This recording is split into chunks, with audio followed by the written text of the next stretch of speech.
আমরা যুদ্ধ চাই না, শান্তি চাই। এই প্রহরণা পূর্ণিমার মধ্য দিয়ে আমাদের পৃথিবী জুড়ে শান্তি ছড়িয়ে পড়ুক এবং যুদ্ধ বিধ্বস্ত নানা দেশ ফিলিস্তিন সহ এই এই এই পূর্ণিমার মধ্য দিয়ে শান্তি ছড়িয়ে পড়ুক।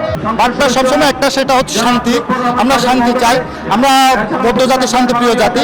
আমরা জাহাজের মাধ্যমে সারা বিশ্বব্যাপী যে সহিংসতার যে যুদ্ধ চলছে, বিশেষ করে সে ফিলিস্তিনের যুদ্ধ, যে গাজাবাসীকে যেভাবে নৃশংসভাবে হত্যা করা হচ্ছে, আমরা এই বার্তা দিতে চাই, শান্তি যুদ্ধ নয়, শান্তি চাই।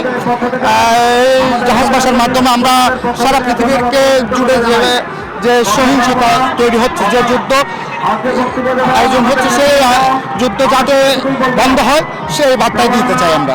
প্রতি বছরে যে 100 বছরের যে বৌদ্ধিক ঐতিহ্য, এটা কিন্তু 100 বছর ধরে রামতে চলে আসছে। এটা মূলত একটা অসাম্প্রদায়িকতারই প্রতীক। আপনারা হয়তো জানেন পুরো পৃথিবী কিন্তু প্যালেস্টাইনে হামলা হচ্ছে, পুরো পৃথিবীতে কিন্তু সংখ্যালঘুরা নির্যাতিত হচ্ছে। কোনো জায়গাতে মুসলিমরা হচ্ছে, কোনো জায়গাতে বৌদ্ধরা হচ্ছে, কোনো জায়গাতে হিন্দুরা হচ্ছে, এবং কোনো জায়গাতে দেখা যায় যে সংখ্যালঘু সম্প্রদায় মূলত নির্যাতিত হচ্ছে। এটা একটা অসাম্প্রদায়িকতার প্রতীক। এটা আমাদের গতকালের যে প্রহরণা পূর্ণিমা ছিল, এটিরই একটা অংশ। আমরা শুধু এই অনুষ্ঠানের মাধ্যমে একটা অসাম্প্রদায়িকতারই একটা প্রতীক হিসেবে পরিগণিত হোক, একটা একটা কি বলবো আমরা, অসাম্প্রদায়িকতাটা পুরো পৃথিবীতে বেঁচে থাকুক।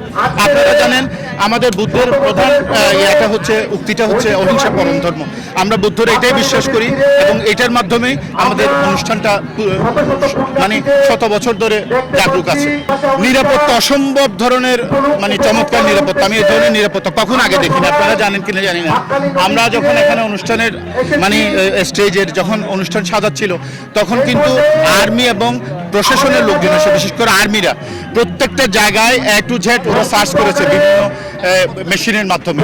তারপর এখানে বিভিন্ন এজেন্সির লোকজন কিন্তু অনেক গতকাল থেকে ছিল এবং এখনো আছে।